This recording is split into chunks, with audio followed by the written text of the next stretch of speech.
So guys அப்படியே சுற்றி முற்றி கொஞ்சம் தேடி பாருங்கள். அந்த சமூக ஆர்வலர் பிடுங்கி அப்படின்னு ஒருத்தர் இருப்பார்ல, அவரை காணோம், எங்கே போனார் அப்படின்னு தெரில. அதான் அதாவது நாட்டில் பார்த்தோன்னா நிஜமாலுமே சமூகத்தின் மேல் அக்கறை இருக்கிறவங்க இந்த மாதிரியான ஏதோ ஒரு விஷயங்கள் பார்த்தோம்னா தப்பாக நடந்துருச்சு அப்படின்னா அதை புகார் பண்ணியோ போராட்டம் நடத்தியோ அதுக்குண்டான தீர்வு பார்த்தோம்னா கண்டுபிடிப்பாங்க. இந்த மாதிரி சில விஷயங்களை பார்த்தோம்னா பண்ணுற பல சமூக ஆர்வலர்கள் இருக்காங்க. ஆனால் அவங்களுக்குள்ளேயே சில கருப்பாடுகள் இருக்கும். அதாவது பார்த்தோம்னா சமூக ஆர்வலர் அப்படிங்கிற பேரில் பார்த்தோம்னா பப்ளிசிட்டிக்காக சுயநல ஆர்வலர் அப்படின்னு கூட நம்ம சொல்லலாம். ஸோ அவங்களோட பப்ளிசிட்டிக்காக பார்த்தோம்னா சினிமாக்காரங்களை யூஸ் பண்ணி பார்த்தோம்னா பப்ளிசிட்டி தெரிவிக்கிற ஒரு சில சமூக ஆர்வலர் அப்படிங்கிற பேரில் இருக்கிற ஒரு சில சமூக ஆர்வலர் பிடிங்கி இருக்காங்க. ஸோ அவங்கள பற்றி தான் நம்ம இந்த வீடியோவில் பார்க்க போகிறோம். அதில் மிக முக்கியமான ஒருத்தர் பார்த்தோம்னா நம்ம தளபதியோட கோட் படத்துலேருந்து ஃபர்ஸ்ட் சிங்கிள் ரிலீஸ் ஆச்சுல விசில் போடு சாங்கு. அந்த சாங் ரிலீஸ் ஆனதுக்கு அது மேலே கேஸ் போடுறன்னு பேரில் பார்த்தோம்னா ஒரு சமூக ஆர்வலர் பிடிங்கி வந்திருந்தார். அந்த பிடிங்கி தான் நம்ம இப்போ தேடுறோம். ஏன் அப்படின்னு பார்த்தோம்னா விசில் போடு சாங்கில் விஜய் அவர்கள் பார்த்தோம்னா குடிப்பழக்கத்தை ஆதரிக்கிறாரு, ரவுடிசத்தை தூண்டுறாரு, அப்புறமா ரத்தம் பத்தட்டும் விசில் போடு அப்படின்னு சொல்கிறதெல்லாம் பார்த்தோம்னா ரத்த வன்முறையை தூண்டுறாரு அப்படின்ற மாதிரி பார்த்தோம்னா முட்டாள்தனமான சமூக ஆர்வலர் அப்படிங்கிற பேரில் சில விஷயங்களெல்லாம் எடுத்து கேஸ் போட்டார் ஒருத்தர். அதுவும் பார்த்தோம்னா சாங் ரிலீஸ் ஆகி 24 ஹவர்ஸ் கூட கம்ப்ளீட் ஆகலை. அதுக்குள்ளேயே பார்த்தோம்னா எக்கச்சக்கமான விஷயங்களை கண்டுபிடிச்சி ஒருத்தர் புகார் பண்ணியிருந்தார். அவர் பேர் ஊர் எது அப்படிங்கிறதெல்லாம் தெரில, அதெல்லாம் சொல்ல மாட்டானுங்க. ஸோ அந்த கேஸ் ஒருத்தர் போட்டிருந்தார். இப்போ அந்த சமூக ஆர்வலர் தான் ரஜினி ஃபேன்ஸ் மேலே, விஜய் ஃபேன்ஸ் மேலே, எல்லா மக்கள் மேலேயும் பார்த்தோம்னா ரொம்பவுமே ஆர்வமாக இருக்கிற, மக்கள் கெட்டு போயிடக்கூடாது அப்படின்னு நினைக்கிற அந்த சமூக ஆர்வலர் பிடுங்கி இப்போ எங்கே போனார் அப்படிங்கிறது தெரியல. ஏன்னா இப்போ ரஜினி அவர்களோட கூலி படத்துலேருந்து டைட்டில் டீசர் ஒன்று ரிலீஸ் பண்ணியிருந்தாங்க, லோகேஷ் கனகராஜ் டைரக்ஷனில் கூலி அப்படின்னு.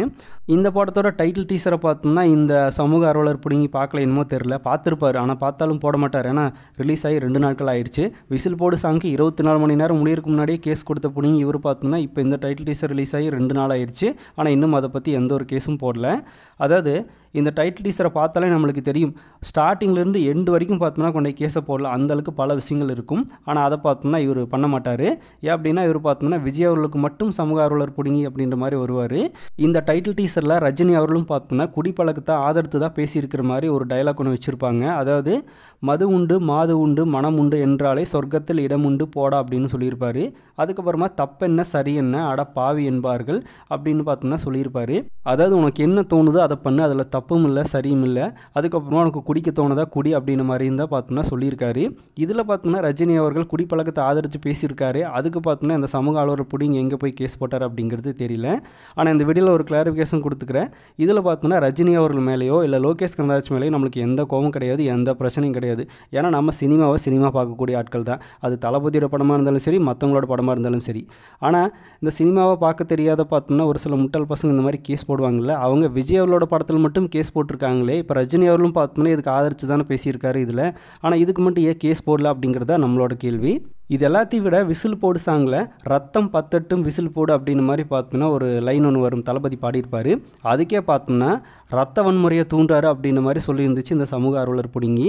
ஆனால் இந்த 171 டைட்டில் டீசர்லேயே பார்த்தோம்னா ரஜினி அவர்கள் ஒருத்தர் தூக்கி அடிக்கிறாரு, அப்படியே ரத்தம் தெரிச்சிட்டு போகுது, அவரோட ஃபேஸ்லலாம் இருக்குது, அதே மாதிரி அந்த வாட்ச்லலாம் இருக்குது. இந்தளவுக்கு பார்த்தோன்னா ரத்தம் தெறிக்க ரஜினி அவர்கள் பார்த்தோன்னா போட்டு பொழக்கிறாரு அவங்க எல்லாத்தையுமே. அதுவும் எதுக்காக, இந்த மாதிரி கோல்டு கிட்னாப் பண்ணுறதுக்காக பார்த்தோன்னா பண்ணுறாரு.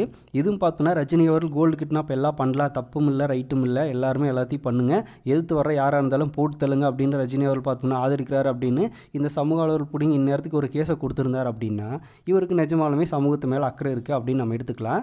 இதில் இவ்வளோ விஷயங்கள் இருக்கும்போது விஜய் அவர்கள் பார்த்தோம்னா சரக்கு அடிக்கிறத ஆதரிக்கிறாரு அப்படின்னு பார்த்தோம்னா பல விஷயங்களை கண்டுபிடிச்சி கேஸ் போட்ட பிடிங்கிக்கு இதை போடுறதுக்கு எவ்வளோ நேரம் ஆகும்னு தெரியல. ஆனால் இவனுக்கு போட மாட்டானுங்க. ஏன்னா இவங்களுக்கு டார்கெட் வந்து விஜய் மட்டும்தான். மற்ற நடிகர்களெல்லாம் என்ன பண்ணாலும் அவங்களுக்கு பிரச்சனை கிடையாது, விஜய் மேலே மட்டும்தான் டார்கெட்டு. ஏன்னா இதுதான் பார்த்தோன்னா பப்ளிசிட்டி பைத்தியங்களாச்சு, அதனால் இந்த மாதிரி கேஸ் போடுவானுங்க.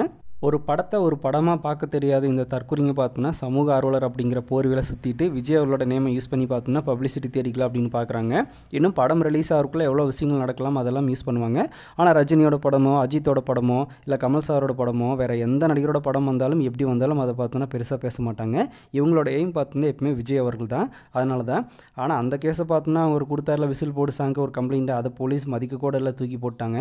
அதே மாதிரி தான் பார்த்தோம்னா விஜயல் வந்து 200 பேரை கூட்டிகிட்டு வந்து ஓட் போட்டார், ஓட்டு பூத்தில் அப்படின்னு ஒரு முட்டாள்தனமான ஒரு கேஸ் ஒன்று இருந்துச்சு. அதையும் பார்த்தோம்னா யாருமே போலீஸ் கண்டுக்கல. ஸோ இந்த மாதிரி சில்லத்தனமான விஷயங்களெல்லாம் எடுத்துகிட்டு வந்து கேஸ் கொடுத்தா யாரும் கண்டுக்கவும் மாட்டாங்க, கேஸ் எடுக்கவும் மாட்டாங்க.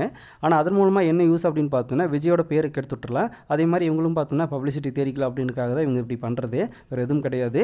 ஆனால் அது எதுவும் பார்த்தோம்னா நிலைக்கிறது இல்லை.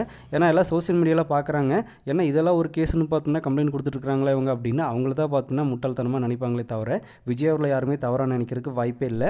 இந்த வீடியோ ஒருவேளை அந்த சமூக ஆர்வலர் கண்ணில் பட்டுச்சுன்னா கூட சரி நம்ம எல்லாருக்கும் கரெக்டாக நியாயமாக இருப்போம் அப்படின்ற மாதிரி பார்த்தோம்னா ரஜினி அவர் மேலே கேஸை கொடுத்தாருன்னா ஓகே.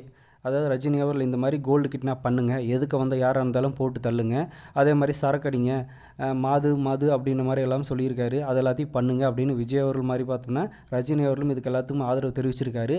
அவர் மேலும் கம்ப்ளைண்ட் பண்ணுவேன்னு சொல்லி ஒரு புகார் கொடுத்தாருன்னா ஓகே. இல்லை அப்படின்னா நம்ம வீடியோவில் இந்த மாதிரி தான் வீடியோஸ் வரும், அதில் யாரும் மாற்ற முடியாது.